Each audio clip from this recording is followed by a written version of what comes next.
Okay, good afternoon, everyone. I hope the somewhat extended break gave everyone a good time for socializing and schmoozing, getting together. Throughout the convening since yesterday morning, one of the things that people clearly have been looking for and have often articulated is, so where is the hope?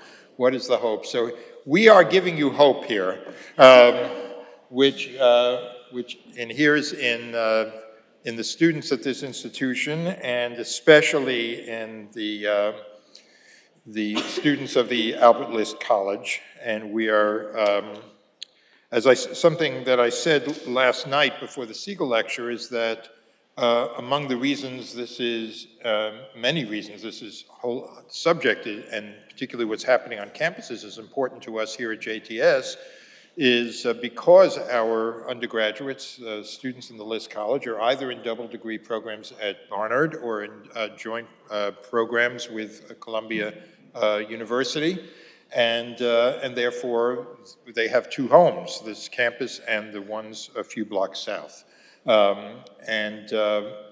This has become part of their life. It has been part of their life. It's become a more intense part of their life in the last 6 months, obviously.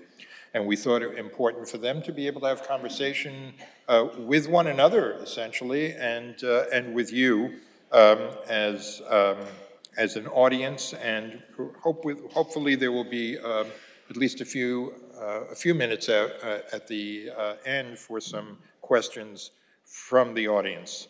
So I want to introduce our moderator, who is not a student in the List College.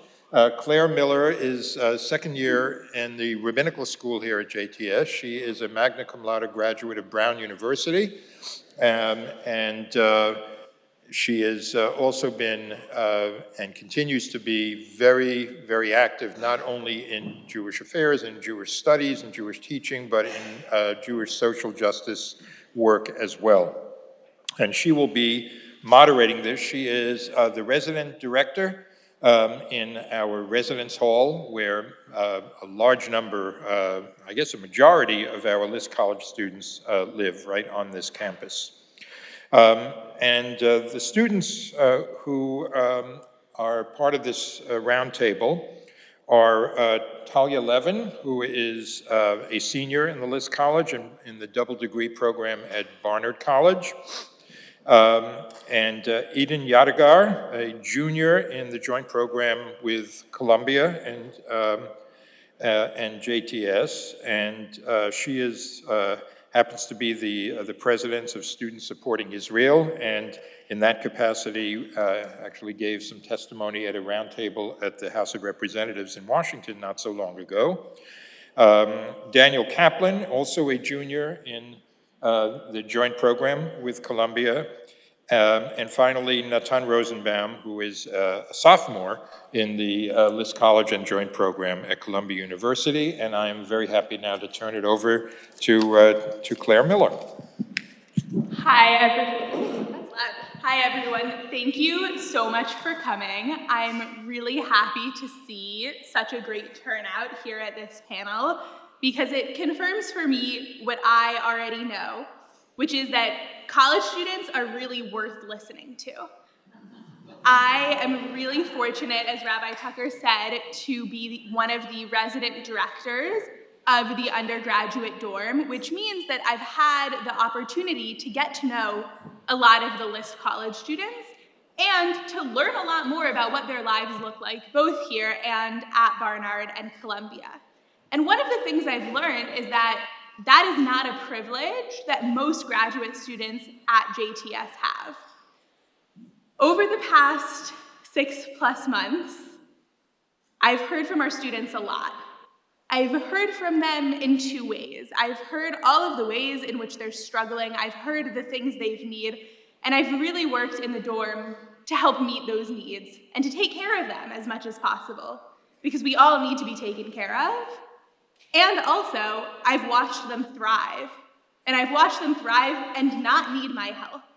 And that is a really great joy, and I hope and I'm sure that that is something that will come across today from the students themselves, is how much of a difference they are working to make and how much of a difference they're succeeding in making. So before we dive into the meat of our conversation, I just want to invite each of our 4 panelists to take a couple minutes, introduce themselves, their schools, and also any of their, what they study or their involvements on campus, anything that might be relevant for us today. Take it away. Thank you so much, Claire. My name is Yadegar. I'm a junior in the joint program with JTS in Columbia School of General Studies. Here at JTS, I study modern Jewish studies, and at Columbia, I'm majoring in Middle East studies with a concentration in political science. And as Rabbi Tucker mentioned, I'm the president of Students Supporting Israel over at Columbia. So that has really colored my last 6 months. And I feel so incredibly grateful that I get to be part of this joint program, and that, like Rabbi Tucker said, I have a home here at JTS, because I truly don't know what my experience would be like if it weren't for this institution. I am a proud Jew and I'm a proud Zionist, and knowing that I have this space to explore my own connection with my Judaism, with my Zionism, with my personal history is truly what has made it comfortable at Columbia the last 6 months, because it hasn't been so comfortable. And obviously we'll speak a little bit more about it, and we'll talk about the advocacy and the work that we do, but really I just needed to say that I'm so grateful for this space and for the people in this space. I, like Rabbi Tucker mentioned, also had the privilege of speaking before the House Committee on Education and the Workforce as they're investigating Columbia and several other institutions for anti-Semitism. And so I feel incredibly privileged that I get to speak about my experiences and my story, but also the experiences of so many of my peers who have been quite literally silenced in so many ways. And so now, finally, with the investigation and lawsuits and a few other avenues that are going down over at Columbia, we're seeing some changes finally starting to take effect. But unfortunately, it has taken 6 months, and it's very possible that those changes wouldn't have been made if it weren't from those external pressures. So I'm excited to share a little bit more about that, but I'll turn it over to Daniel. Thank you for coming out today, everyone. My name is Daniel. I'm a List College junior in the class of 2025, originally from Philadelphia, Pennsylvania. I study sociology and evolutionary biology at Columbia, and I study Talmud at JTS. In addition to working with Eden on Students Supporting Israel as the events chairperson, I am also the newly elected List College Student Council president. Thank you. And I've previously served on this College Student Council as our Vice President of Policy. So I've definitely been involved in working with administration and seeing how our students are feeling and being affected by the current issue. And I just want to really echo what Eden said, how grateful I am for this space and how much this space has given me comfort in this really difficult, confusing time. Hi, I'm Talia Levin. I'm a senior at Barnard and JTS. I'm studying sociology and psychology at Barnard and Bible at JTS. I'm involved, or I guess, on the leadership of the Planned Parenthood Club over at Columbia, as well as the Wellness Center at Barnard. And I've also been in the leadership of the Jewish Mental Health Club through Hillel and the Egalitarian Minyan through there. Hi, I'm Natan Rosenbaum. I'm a sophomore here studying Talmud and American Studies over at Columbia. At Columbia, I'm pretty involved in Israel advocacy informally. I have attended a lot of our pro-Israel rallies, participated in a number of interviews in the press, and I'm also involved to help run the Orthodox Minyan at our Hillel, and I also help run our sustainability club, and I've encountered a lot of the noise that's going on campus. And to echo what Daniel and Eden have said, JTS has been a very nice, safe haven to have during this time. So as you can see, we have a great range of students who agreed to be here to speak with us today. As we all sitting here know, Anti-Semitism in New York and on college campuses did not start on October 7th of this year. It's something that's been happening for a long time in ways both connected to and separate from Israel and from the Israeli-Palestinian conflict and any politics that are linked to it. I know that for me this year, it's been really hard to watch. When I was an undergraduate, as Rabbi Tucker mentioned, at Brown, and what I've seen on Columbia and Barnard's campuses are really far beyond anything that I experienced as an undergrad. And on top of that, we know that the events of the past 6 months have increased anti-Semitism all over the world. And the Columbia and Barnard campuses are certainly no exception and are maybe perhaps even more intense than it has been.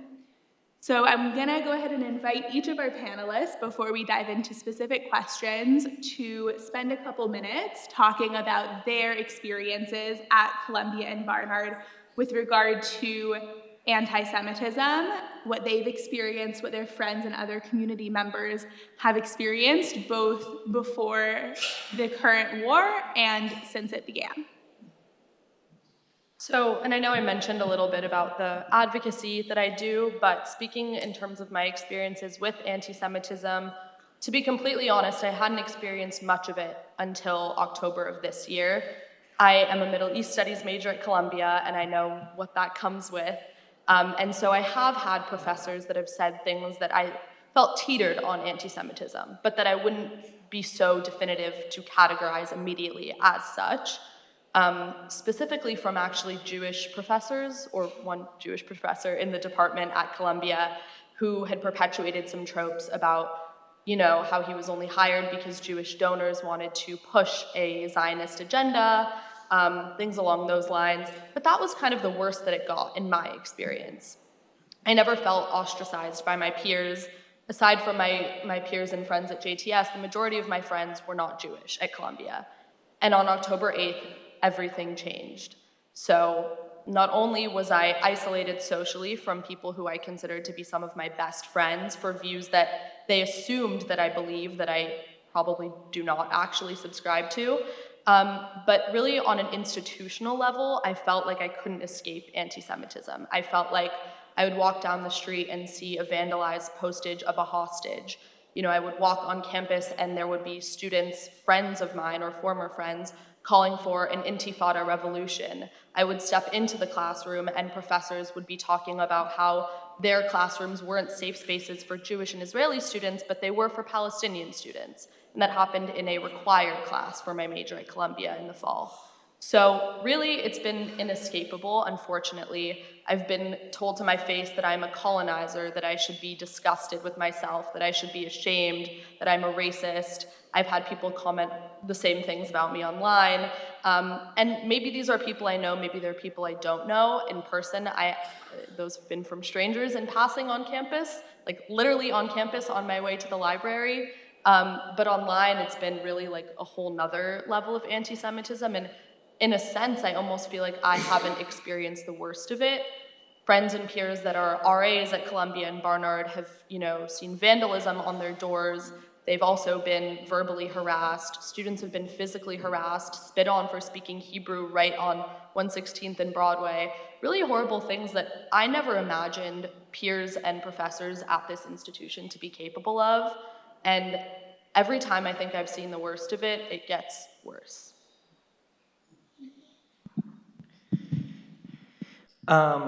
Yeah, my experience with anti-Semitism since October 7th, I'd have to echo what Eden said, has drastically changed from prior to October 7th. Prior to October 7th, similarly, I'm a sociology major, so I feel like in a lot of my classes, we would kind of dance around the Israel conversation. No one would directly mention it, but, you know, based on the readings they would give, it was kind of clear the viewpoint the professors and my peers kind of felt, but like, that was okay, because we would kind of dance around it and move on. Since October 7th, I would just like to really emphasize that there's kind of a sentiment on campus of feeling not welcome, like feeling like my viewpoint and being able to share my viewpoint isn't welcomed. My classes are not spaces to speak as a Zionist and as a Jew. They're spaces to kind of create this echo chamber of these thoughts and this specific narrative. And not say like this narrative is completely false, but there's not any room for dialogue in these classes. I'm in a class right now, Literary History of Atrocities, where we kind of look at atrocities over time. And every single atrocity we look at, my Jewish professor emphasizes the fact that this really reminds him about what's going on in Gaza and what the freedom fighters are doing. Freedom fighters referring to Hamas are doing is like fighting that narrative and kind of echoes what a lot of these victims in these atrocities have experienced. And me and my friends, there's about 3 or 4 of us who are Zionists in this class, raise our hands, and after our second or third comment, he was like, why are you always trying to bring up the conflict? Why are you always trying to, reference Israel? And we said, we're pretty sure you brought it up. And so we've had to go up after class, and it's kind of been this like back and forth and feeling like we can't express who we are and our opinions. And so I would feel like that story kind of encapsulates what we've been going through. I think I find myself not necessarily in formal Israel advocacy groups. Generally, I'm more in social justice spaces and like health and wellness spaces on campus. So I've been lucky enough to generally be in spaces where there's more of a dialogue focus. I think there, especially since October 7th, has been like this kind of uncomfortable undercurrent in a lot of those conversations. Like Daniel said, there's always the like, are we teetering on getting into a space that would be really uncomfortable for those of us who are Zionists and do align with that ideology more? And I think there's always that like undercurrent in a lot of conversations, whether in the classroom or out of the classroom. Is it going to shift into a place that is uncomfortable? Am I going to be in a space where I have to decide if I'm comfortable speaking up or not? At the same time, I do want to say that I have had incredible conversations with people across ideological backgrounds. I remember like on October 7th getting like a slew of texts from non-Jewish friends on campus. But at the same time, there's been this almost feels like cognitive dissonance that occurs in that some of those like very good friends of mine who did check up on me, ask how I'm doing, also were people who then reposted things on social media, who seem to really care about individual Jewish friends, but not necessarily on a larger scale feel like there are connections between certain identities and ideologies that are also important for us to keep in mind. So there's been this kind of complicated figuring out how to navigate a lot of relationships with people who I've known for about 4 years now, and figuring out, do I bring up what you posted on Instagram last night? Do I want to open up that can of worms, and how do we navigate these conversations, especially within social justice spaces where a lot of us are coming because we care about underrepresented groups or because we care about reproductive justice, and how can we factor in these differing ideologies while also making sure that we're not kind of invalidating each other's like personal experience. Has been an ongoing journey with varying levels of comfort. So as a joint program student, I think there's definitely a bit of a split screen reality I've been living the past few months along with the other students here. And at Columbia, I think it's apparent to anyone who's there. At Columbia since October 12th, really since about 5 days after the 7th, when there was a big Students for Justice in Palestine protest, and also a big Israel counter-protest or counter-demonstration. Zionist is a bad word, that's the Z word. To be a visible, proud Zionist is like considered a risky position. It's gutsy, it's against the norm. It's frowned upon. Like, this is just the prevailing social sentiment. Here, this is a Zionist, institutionally Zionist institution. This is a place with a proud Israeli flag at the entrance. So there's a split reality as a student here. You go to 2 blocks south, and Zionism is frowned upon. You go 2 blocks north, and Zionism is celebrated. So as a student in this joint program, it's been quite a trippy experience living like these two worlds at the same time. That being said, I would say the Columbia-Barnard ecosphere is unquestionably awash with anti-Zionism. Where we adjudicate what's anti-Semitism is where it gets a little stickier, especially because there are vocal Jews in the anti-Zionist groups and spaces. I was able to have to be part of a conversation with fellow joint program students through the Ethics Center, the Hendel Ethics Center here at JTS, kind of like a safe space, place for conversations with students across the Zionism, the spectrum of Zionism or non-Zionism. And what was most interesting to me in those conversations was the same way myself and many of my peers feel uncomfortable at Columbia as Zionists. There were Jewish students in the same undergraduate program that we all attend, saying that they felt less comfortable at JTS because of their anti or non-Zionism. And that was really thought-provoking for me, and I thought to myself, I mean, it was a total opposite experience of what I've been living the past few months, and it's, I think, quite a curious situation to think about how we have people within the walls of our institution who feel like they're not seen, yet at the same time, myself and for the vast majority of my peers, we feel specifically seen and safe here. Thank you all, and thank you, Natan, for bringing into the conversation the effort the Hendel Center has made to allow Jewish students across the political spectrum to connect. Is there any similar work being done on the campuses of Columbia or Barnard to create conversation rather than to exacerbate divides? I can speak to that a little bit. Columbia, I believe at the start of the semester, launched their dialogue across difference discussions, in which they try to bring in students with a wide array of views, not necessarily on the conflict, but just in general, to have conversations and to create dialogue. I haven't heard of many people attending, unfortunately. I think it's specifically difficult because, for a little bit of context, over at Columbia, there's a coalition, Columbia University Apartheid Divest, and I think it's made up of 94 student clubs that have agreed to boycott Israel and everything that comes with that. And everything that comes with that includes us, Zionist students. They have an anti-normalization policy in which they not only boycott events that Students Supporting Israel organizes or Columbia Barnard Hillel organizes, but also many that are organized by the university. And I found it a bit ironic when Barnard College invited one of the founders of Students for Justice in Palestine to speak at one of their dialogue days, and SJP at Columbia boycotted the event.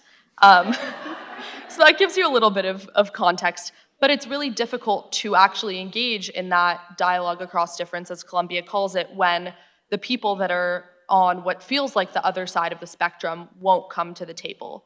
And we had a similar experience with SSI when we met with the student governing board over at Columbia, and SJP had some requests for us, and we said, well, we would love to have a conversation with them. Can we make this happen? Can we get in a room together and talk about it? And they said, no, they won't speak to you. So that's definitely been tough. I do think, though, I don't want to write off Columbia. I think they are starting to try, absolutely. I don't know how successful it's been so far. That's my experience.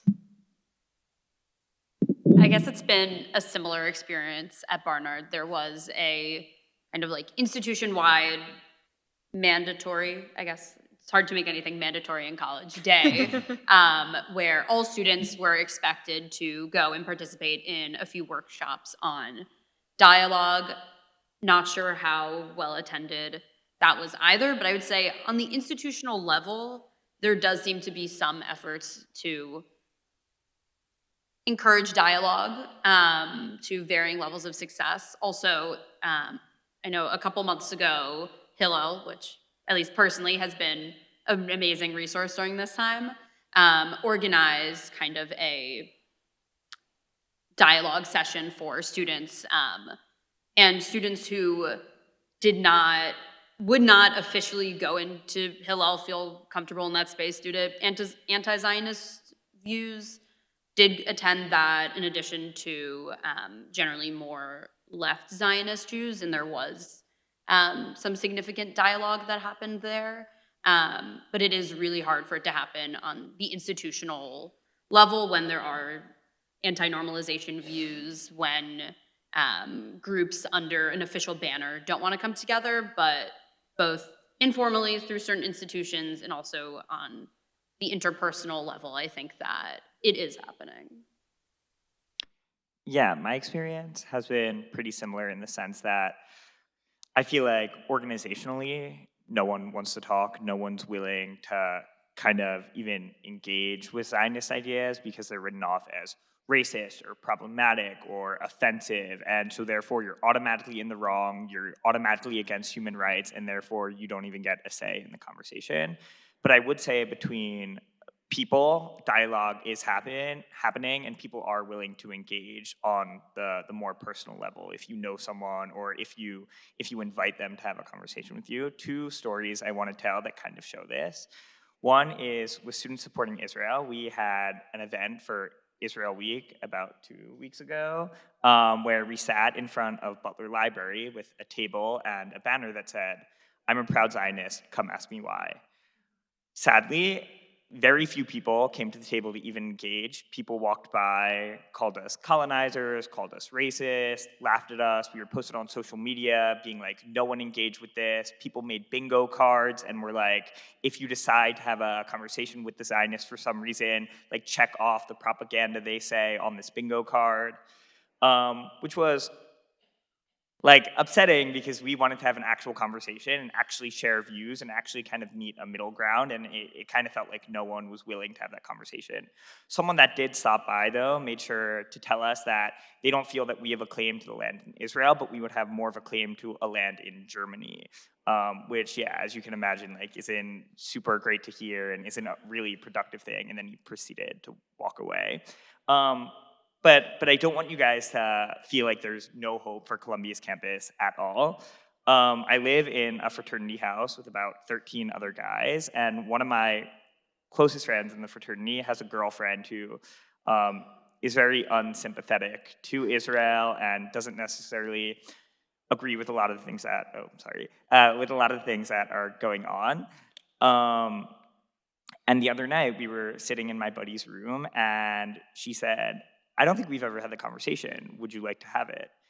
And I was like, if you're willing to have it, like that would be great. I would love to hear what you actually think. And we proceeded to have a 30-minute dialogue sitting in my fraternity house about our different views. And at first she started the conversation with, well, Israel's an apartheid state. I don't think apartheid should exist. And therefore, like, Israel doesn't have a right to exist as a Jewish state. And by the end of the conversation, I don't want to say like she's confidently changed her opinions at all, but she's definitely understood the Zionist perspective a lot more and understood my Judaism a lot more. And so I think that says a lot, because going into the conversation, she definitely like wasn't willing to move an inch, and by willing to engage in dialogue, a lot was able to achieve. So I don't want you guys to think there's no room for dialogue anywhere, and anyone that is anti-Zionist or pro-Palestine like won't engage with dialogue. That's definitely not the case. I just think on an institutional and organizational level, there's definitely some struggles with engaging in those conversations.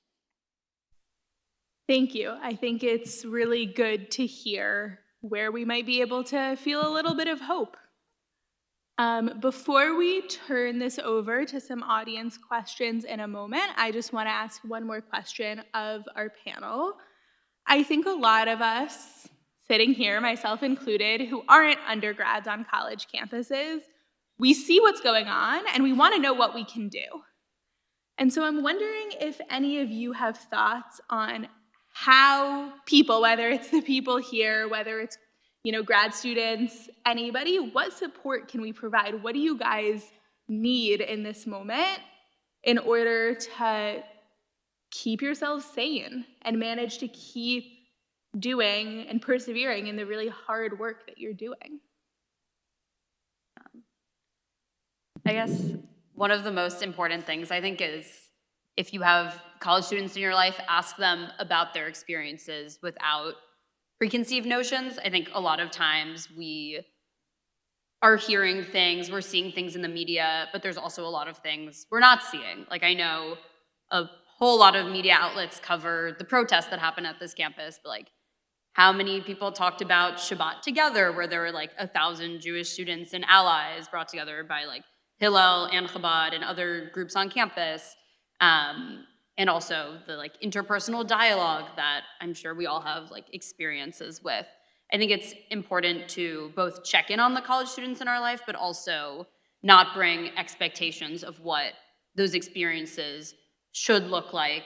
I mean, even among us, we're all involved in different things to different degrees, and we don't have the same experience. And I think that nuance is important when starting those conversations and asking individual students what that looks like, whether it's checking in with them, whether it's donating to a Jewish institution on campus or something that really resonates for the students in your life. I would agree with Talia. As something I think many Jewish Columbia students can relate to. Going home for Thanksgiving, going home like a winter break. Oh, so how's the anti-Semitism like at Columbia? And it's kind of a question that you get 100 times and it wears on you and you repeat the same 2-minute spiel over and over again. So definitely asking those kinds of questions with less manufactured concern, I would say. Just a more regular "how are you doing?" I think is good enough. But beyond that, I do think our Jewish institutions on campus have gone above and beyond the past few months. Speaking, at least for the Columbia Barnard, Hillel, and Chabad, they've really done their best to stand up for the students and to literally create a physical safe space for the students on campus. In between classes, I know I can go to the Hillel and feel safe and get a free coffee and sit down and do some work or learn. And I think Jewish Hillels and Chabads on campus have really gone above and beyond and deserve to be appreciated and recognized for their work. I'll just quickly echo that. I don't know if this applies to many people in this room, but if it does, and if you donate to Columbia or Barnard, pull your donation and send it here or to Hillel or to Chabad. I'm being 100% serious. Or give them $1 single so that they still have to process the donation, and you can kindly let them know that you are sending your donation to the Jewish Theological Seminary or to Columbia Barnard, Hillel, or Chabad.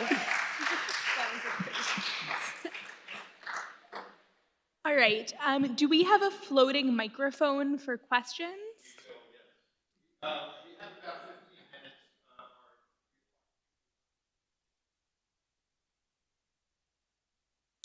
All right, maybe we'll start in the back corner and you'll just shout really loudly while we wait for the microphone. Sure. So first of all, just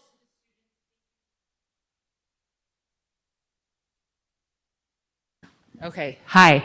To the students, thank you so much for being here, sharing just honestly and transparently and giving us a small glimpse into what your lives have been the last few months. We've been obviously talking a lot about anti-Semitism on campus and how things have been since October 6th and 7th and 8th and on, both before and after. But I'm curious if you can share, especially as leaders on campus and within the organizations, a moment, an event, something that you're proud of as a community, as individuals, as leaders, coming out of what is a very traumatic experience.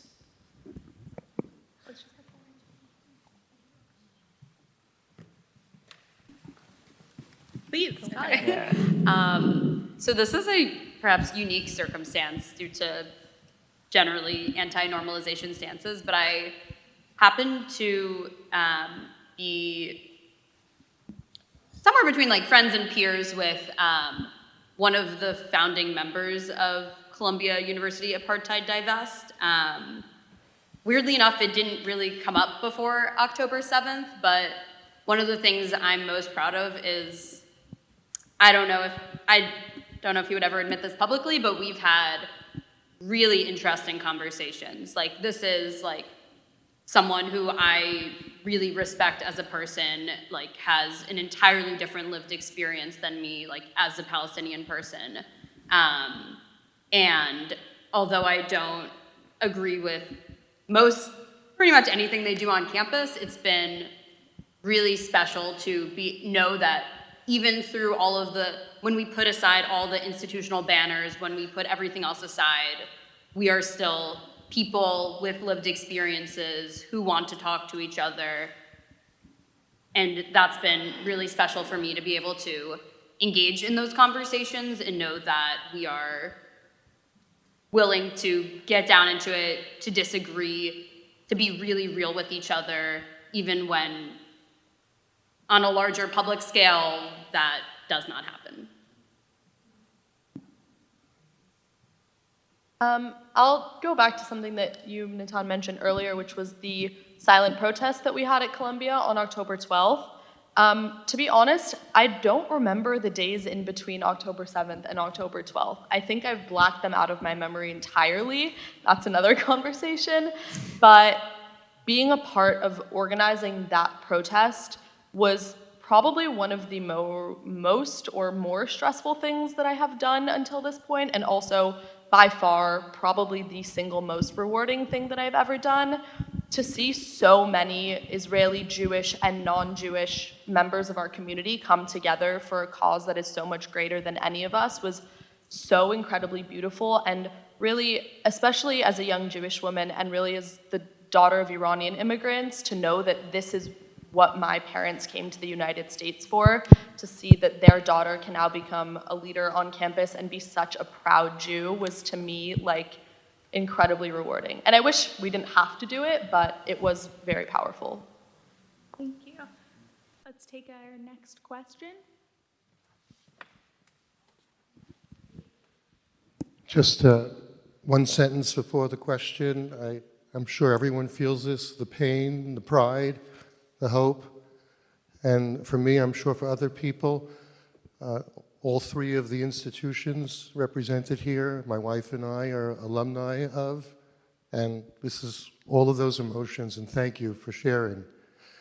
So can you give us an understanding of the size of this? So is this like a hijack by a loud minority, which is bad enough, or is this pervasive? Is the student body indifferent, or are we talking about 30, 40, 50%? And how does that affect your, I guess, fear factor? I don't want to exaggerate, but pre-October 7th, and I've heard this conversation from other Columbia and Barnard students, there was something bordering on normal. And now it doesn't feel normal at all. So those two things are related. How big is this? And how does it affect any sense of normalcy for you to have? Is everything in your life affected by this? Or are there normal relationships happening outside of this context? And does that matter? Yeah, I would say that it's pretty pervasive. It's definitely not a small minority of people's opinions we're talking about that are showing up to these protests. And kind of, like I said earlier, you kind of can't go anywhere without seeing something or hearing about it, whether, like Eden said, it's walking down the street and seeing torn up hostage posters right outside of Columbia's campus, or going to your classes and seeing people wearing keffiyehs, right? There's not like all these like super in-your-face things, but it's kind of like a constant reminder of what's going on and people's opinions on campus. And then you do kind of feel isolated and alone, because it's not like you're going to all your classes and you're seeing people wear kippahs or people open their computers and the stickers on them say, I support SJP, I support JVP, and there aren't Israeli flag stickers, there aren't other things that remind you that like you're constantly supported. Yeah, so although it's not like all the time, every day, people doing anti-Semitic things to you, there are these constant reminders on campus of how big this is and how big this issue and conflict is to all of campus.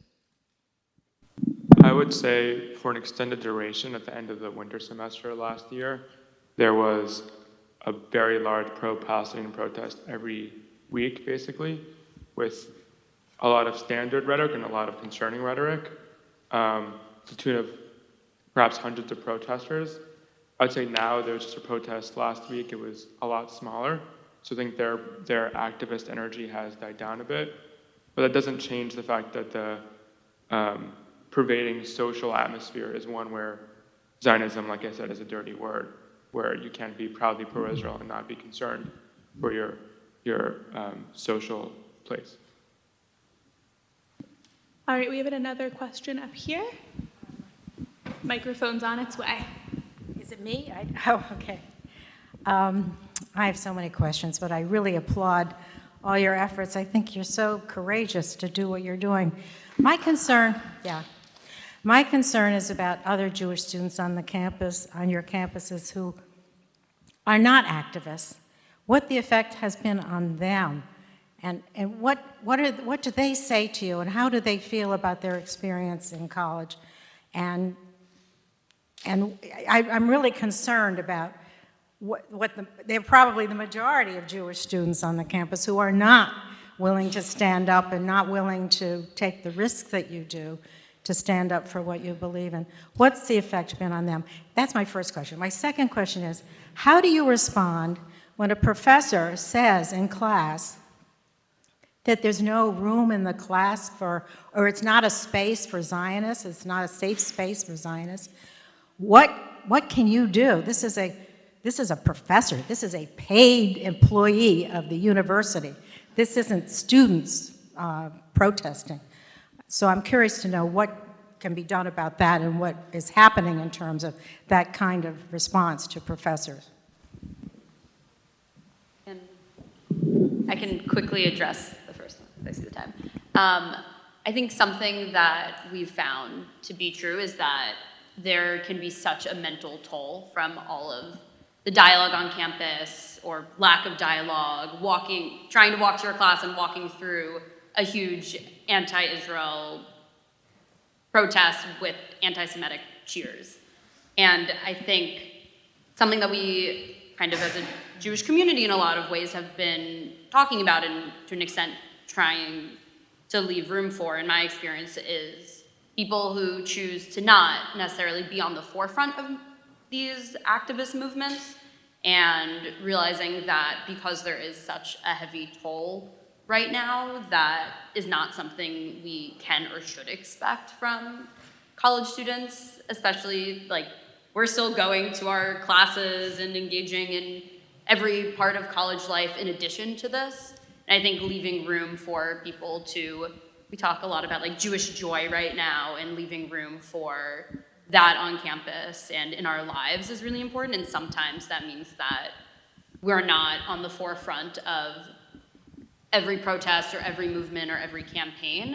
And I think there's a lot of significance and power in that, even if we're not in the traditional leadership role. And I think a lot of that means that we're supporting the people who are the leaders of various movements on campus and generally, but it's okay that we are not always the person at the forefront, because we also need to take care of ourselves. Just to quickly address the second part of your question, it's tough. I wish I had a perfect answer, and I don't.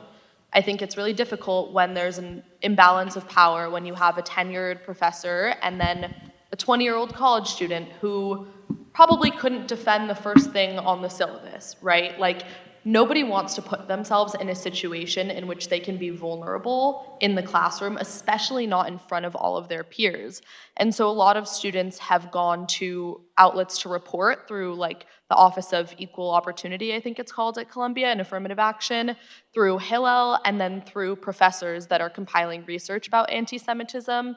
And so I found that that's been the most common way that students have reported things like this. Some students feel comfortable standing up in the classroom, others don't. A lot of classes, unfortunately, don't have more than 1 or 2 Jewish students, so it can be really intimidating. And I think it kind of, like Talia said, just varies on the individual. Okay, I really have the unfortunate task of having to call call this to a close, but as I said, we have Representative Deutsch, who's the head of the American Jewish Committee, coming in. He's on a very tight schedule. There's so much to say here. I want to say that it's not just about where your dollars go, but where your attention goes. One of the things you have seen here is why it is such an amazing privilege to work at Jewish Theological Seminary. And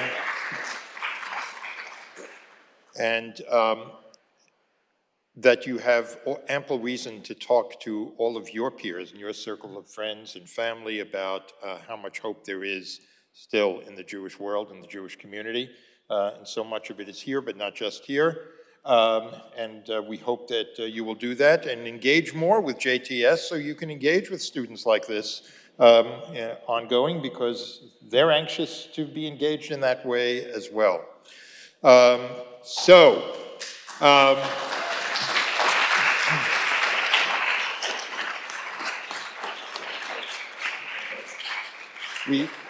We thank them all. We thank Claire, who will be a rabbi in a few years, and you have a good sense of what the rabbinate holds for us as well. We thank them all, and wonderful chairing of this and moderation. Take a short break. If you don't have a card, we hope there'll be a little bit of time, even with the tight schedule, for questions for Ted Deutsch. So take a card outside, and we'll see if we can accommodate a few questions after his talk.